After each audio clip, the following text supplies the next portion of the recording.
साथ ही आप सबको आज भारतीय जनता पार्टी के स्थापना दिवस की बहुत बहुत बधाई देता हूं, रामनवमी की बधाई देता हूं और राणा जी को विशेष रूप से उनके जन्मदिन की बहुत बहुत बधाई और शुभकामनाएं देता हूं कि प्रभु की असीम कृपा उनके ऊपर बनी रहे, आगे जो उनका विजय रथ है वो बढ़ता जाए। आप सब यहाँ पे आए हैं आज, बड़े सौभाग्य की बात है, आज शुभ दिन भी है और आप सबके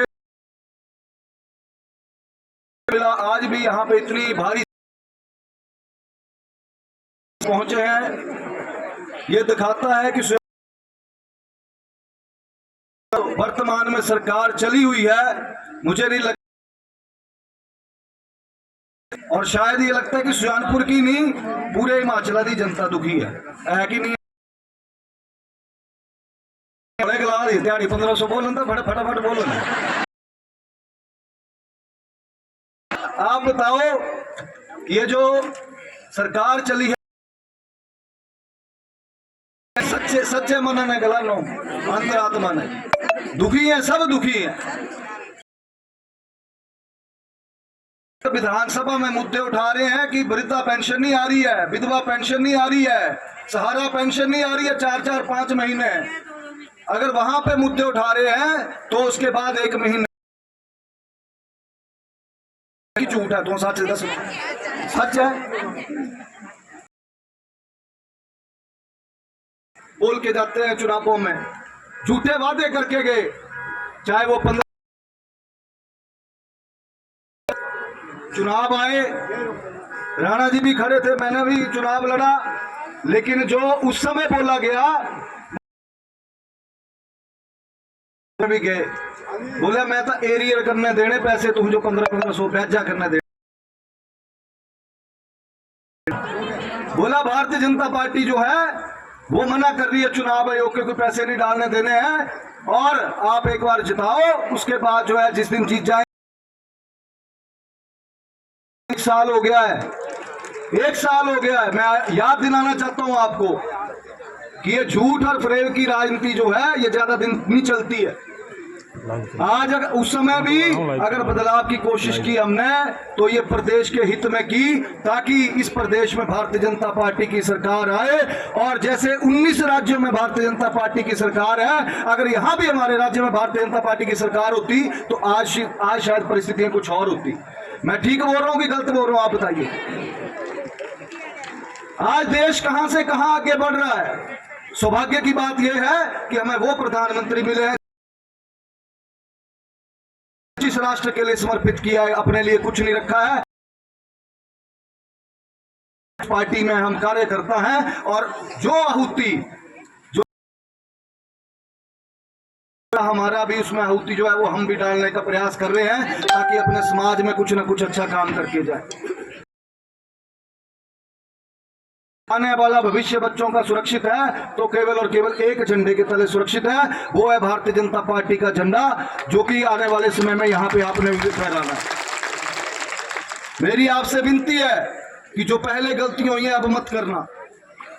कम से कम 10-15 साल यहां पे भारतीय जनता पार्टी की सरकार रहेगी तो आने वाले समय में बच्चों को रोजगार मिलेंगे, नहीं तो सब कुछ बंद ही होना, पर्चियां हॉस्पिटल भी लगनी होना, बसा के किराए भी 10 होने, पानी के भी बिल होने, सब बिजली भी बोले 300 यूनिट फ्री थी, 125 जी पिछली सरकार दी से भी चलेगी, नहीं गई कि नहीं गई। तुम्हारा दसा जो सच्चाई है उसको जानिए।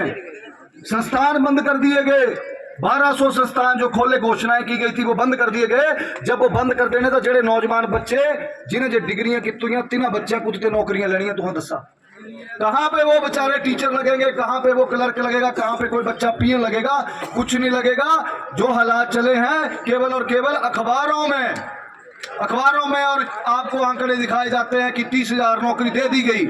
मैंने विधानसभा में प्रश्न लगाया था, मैं क्या मुझे बताओ मेरे विधानसभा क्षेत्र में कितनी नौकरियां दी गई हैं, तो मुझे प्रश्न का उसका जवाब मिला था कि सूचना एकत्रित की जा रही है।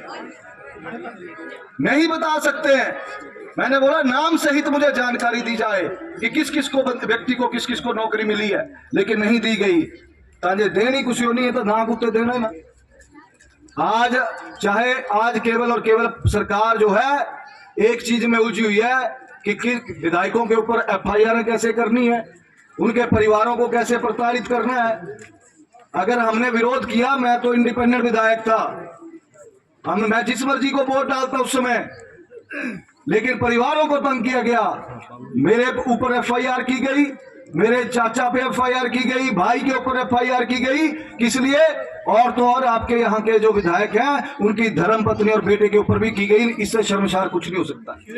केवल और केवल झूठे आरोप लगाए जाते हैं, थाने में बुला के पूछताछ करवाते हैं ताकि तंग हो। लेकिन इनको ये नहीं पता, माननीय सुक्खू जी को, कि हम भी बोले शंकर के भक्त हैं, डरते डरते नहीं है। उनको ये पता है जीवन एक बार मिला है और सच्चाई से जिया है। इसी धरती पे, यहीं पे पड़े बले हैं, यहीं पे खाया कमाया है, यहीं पे जनता की सेवा में लगाया और यहीं पे प्राण भी त्यागने हैं। अगर जीवन में किसी के साथ मिलेंगे, नजरें मिलाएंगे, तो देख के सामने नजरें मिलाएंगे, किसी से नजरें नहीं चुराएंगे। और ना ही इनकी तरह चोर दरवाजे से अपनी धर्मपत्नी का चुनाव लड़ा। डेरा से मैंने विधानसभा में भी पूछा, मैं क्या भाई ऐसी क्या मजबूरी पड़ गई कि कांगड़ा बैंक से 10 तारीख को इलेक्शन था, 10 जुलाई को, और कांगड़ा बैंक से 10 जुलाई को पैसा डाला गया, 9 जुलाई को पैसा डाला गया, 8 जुलाई को पैसा डाला गया। किसका पैसा डाला गया? आम जनता का पैसा डाला गया, जो आम जनता का पैसा है। बेचारे लोगों को 1 लाख रुपया अगर लोन लिया होता है तो बैंक वाले उनकी जान खा लेते हैं कि पैसे किस्त नहीं आई, किस्त नहीं आई, किस्त नहीं आई। और 35 लाख रुपया जो है वहां पे लोगों को बांटा गया, वो भी सरकारी बैंक से, जो बैंक जो है वो घाटे में चला हुआ है, उस बैंक से बांटा गया। लेकिन